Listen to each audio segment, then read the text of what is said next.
sommes ici à la Senco, dans le cadre de travaux du dialogue convoqués par le président de la République sous l'auspice de la Senco. L'Église catholique s'est impliquée dans le dialogue afin de trouver un compromis politique pour apaiser des esprits. Ça a commencé, comme vous le savez, depuis le 8. Voilà, aujourd'hui nous sommes le 23. Aujourd'hui, il est prévu que les travaux se clôturent aujourd'hui. Les délégués de la majorité de l'opposition sont en train de discuter afin d'élaborer un document à l'issue des compromis qui doivent être pris pour sauver notre pays, la République démocratique du Congo.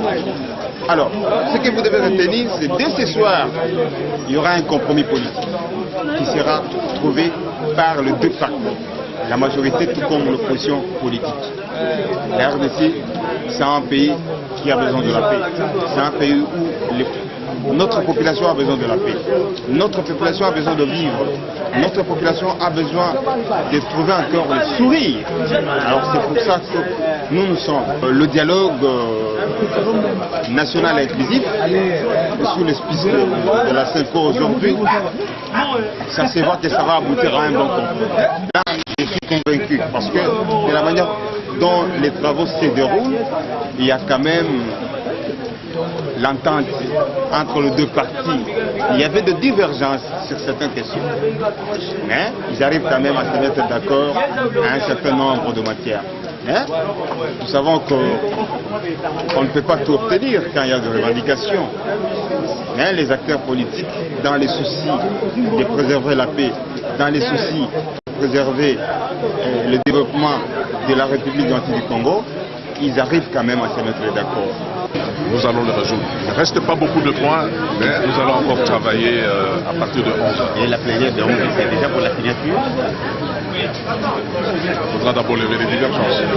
Et si Dieu le veut comme ce Noël, ça sera donc un accord. Attends, parce que moi je dois aller dormir. Je dois d'abord féliciter tous les participants du rassemblement de l'opposition politique et du dialogue, de la majorité présidentielle de la société civile. Parce qu'aujourd'hui, il n'y a plus qu'un seul problème qui subsiste et qu'on va résoudre certainement le matin. Parce qu'à 11h, tout le monde est invité ici et certainement nous aurons la signature de l'accord avant 14h. Donc les Congolais auront démontré, prions le bon Dieu, que pendant ce temps qui nous sépare de 11h, les esprits se retournent autrement. Mais nous avons eu des consensus sur des grandes questions inimaginables. Calendrier électoral, fichier électoral, les sorts, le président Kabila, le sort du président Tien Tshisekedi, tout ça, on en a parlé et vous allez être content certainement de nous. Merci beaucoup. Merci. Avec vous aussi comme ça, a servi à nous permettre d'avancer. Je pense qu'il y a des avancées significatives qui me laissent espérer, en tout cas en cette veille de Noël. Quelles sont ces avancées? Je voulais reprendre déjà et je risquerais d'en omettre, mais sachez que sur les points qui pourraient fâcher, il y a de sérieuses avancées et il y a de l'espoir dans l'air. À moins qu'un mauvais génie ne vienne se glisser dans tout cela, je pense que nous pouvons espérer et que cette nuit blanche n'a pas été une nuit de doute. Satisfaite de ces avancées? Oui, et j'espère que nous allons continuer et que lorsque nous reviendrons dans la journée, ce sera pour axer la levée, l'harmonisation des divergences et nous permettre de signer un accord inclusif qui permettra aux enfants de la RDC de fêter Noël. Merci.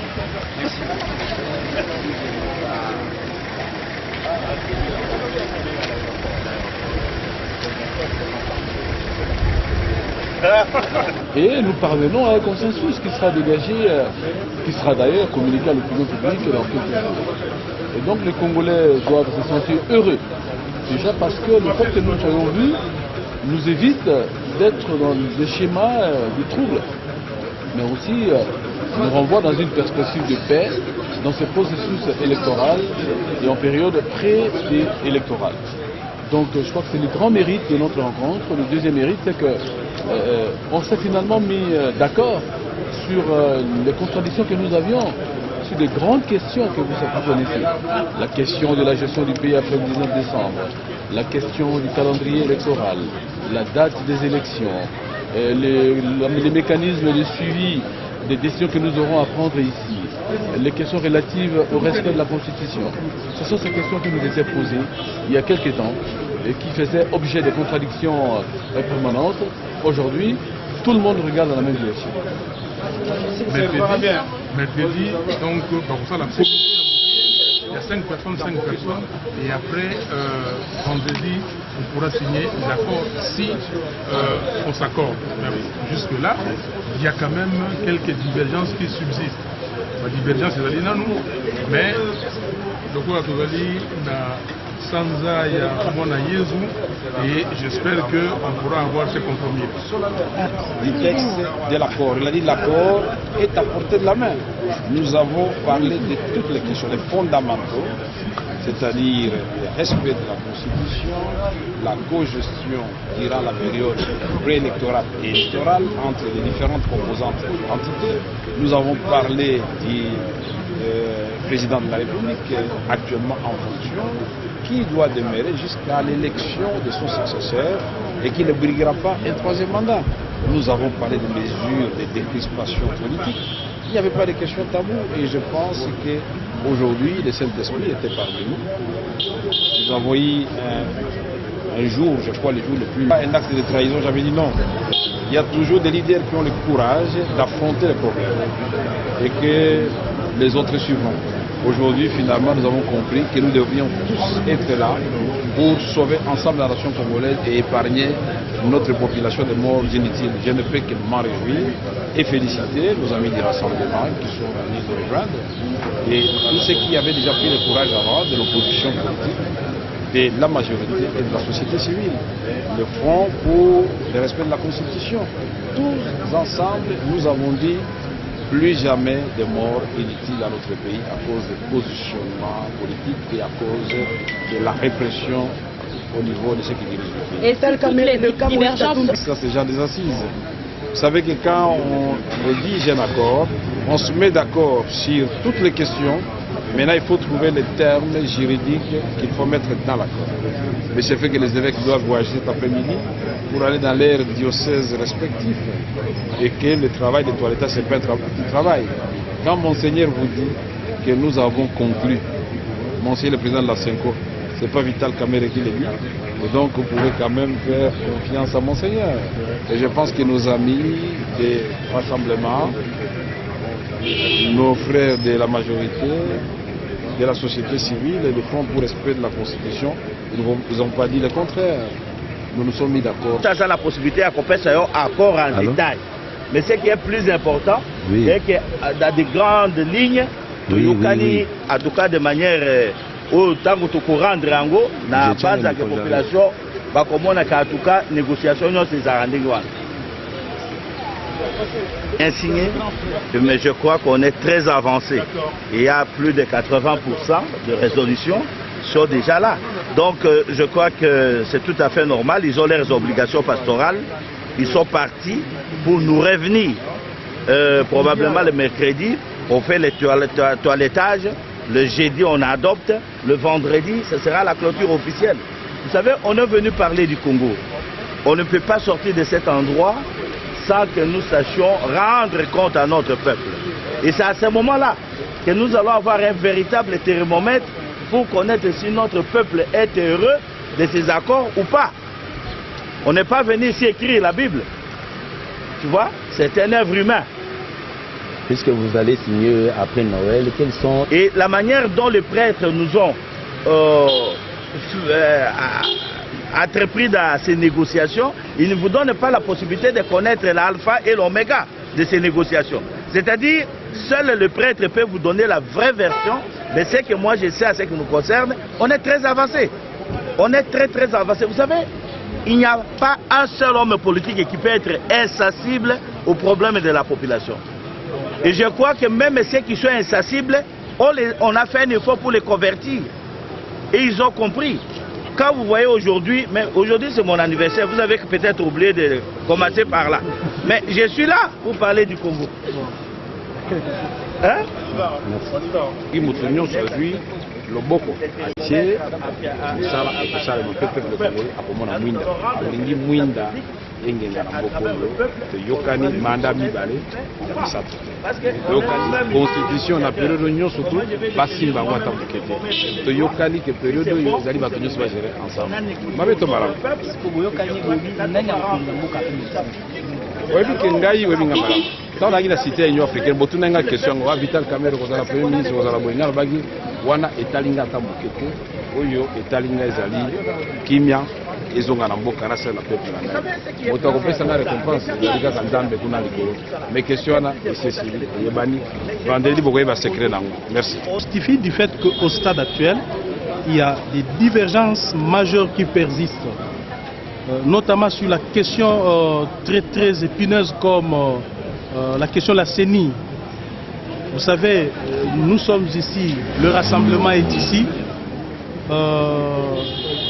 Il pose tous les actes, c'est en fonction de la gestion de notre pays. C'est par acquis de conscience que nous sommes ici. Nous ne voudrions pas qu'après ces négociations, que nous soyons traités comme des gens qui ont comploté contre la République. Donc, nous disons que l'actuelle CENI n'est pas crédible aux yeux de la population. Elle doit être reconfigurée. Mais nos amis pensent qu'ils peuvent maintenir cette CENI. Pour quelle finalité? Le peuple doit comprendre que cette CENI, ces bureaux a servi pendant trop longtemps des caisses de résonance du pouvoir en place.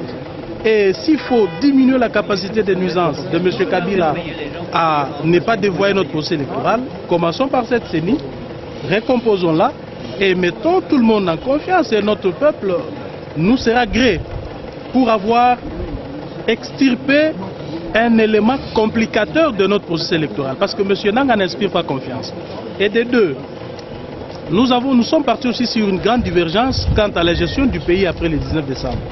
Nous estimons que le 19 décembre, M. Kabila n'a aucune légitimité ni légalité, et rien, ils ne peuvent pas nous opposer quoi que ce soit quant à la gestion du pays après cette date. Et notre problème à nous, ce n'est pas la gestion du pays au sens simple ou au sens littéral des choses. Mais nous voudrions avoir la capacité nécessaire de bloquer la machine au cas où des velléités de bloquer notre processus électoral étaient prononcées. Mais M. Marc, vous dites que des divergences sont encore majeures. Pour tenter de beaucoup d'objectivité et aussi d'espoir, parce qu'il est facilitateur. C'est normal qu'il dise ça. On ne peut pas dire qu'il a échoué ou qu'il y a encore des problèmes. C'est un facilitateur. Mais nous qui sommes des négociateurs, nous estimons que ce sont des divergences majeures qu'il faut aplanir. Et quant au rassemblement, ce sont des lignes rouges. Voyez-vous vraiment le rassemblement aller aux élections avec Nanga comme président de la CENI? Non, loin de là. Même notre peuple ne peut pas accepter. Dans l'opinion, c'est très compliqué que notre peuple accepte que nous allions aux élections avec M. Nanga qui a servi pendant plus longtemps des caisses de résonance au pouvoir de M. Kabila. Et le texte que vous aurez à signer, sera-t-il? Nous avons dit que cette histoire du Kantiachi ne nous concernait pas. Mais c'est par quelle théorie? Ça répond à quelle théorie? Un addendum ou un texte additif ne peut être signé que par les signateurs d'un texte antérieur et qu'ils voudraient bien revoir. Nous n'avons jamais pris part ni à l'élaboration ni à la constitution de l'accord du 18 octobre. Comment est-ce que nous pouvons additionner notre testament? Nous disons haut et fort que ça c'est une négociation à part entière et nous devons avoir un accord politique qui n'a rien à voir avec leur histoire là, parce que ou carrément ils devaient s'arrêter là, mais s'ils ont accepté de venir négocier, c'est parce qu'ils ont vu qu'il y avait encore des faiblesses dans leur accord et aussi le manque d'inclusivité. Mais il ne faut pas seulement s'arrêter au manque d'inclusivité, mais il faut aussi dire que c'est très incohérent, un danger pour la nation. Donc il n'est plus question qu'ils nous opposent ce texte, parce que nous aussi nous leur avons proposé les résolutions du conclave du rassemblement, mais nous n'avons pas demandé à ce que l'accord politique ici soit dénommé résolution du rassemblement. C'est clair là-dessus. qu'il s'agit d'un accord politique, même les petits mots, les virgules, les points-virgules ont un sens et ça compte. Alors on a voulu laisser ce temps au secrétariat général pour faire ce toilettage en collaboration avec les représentants des parties prenantes. En même temps, les quelques petits points qui restent encore à négocier, ce ne sont pas des choses à négocier en plénière ou en commission. Ça demande des passerelles, c'est ce qui est en train d'être fait, mais on est certain, presque certain que vendredi on pourra signer cet accord ici même au centre international à 15h.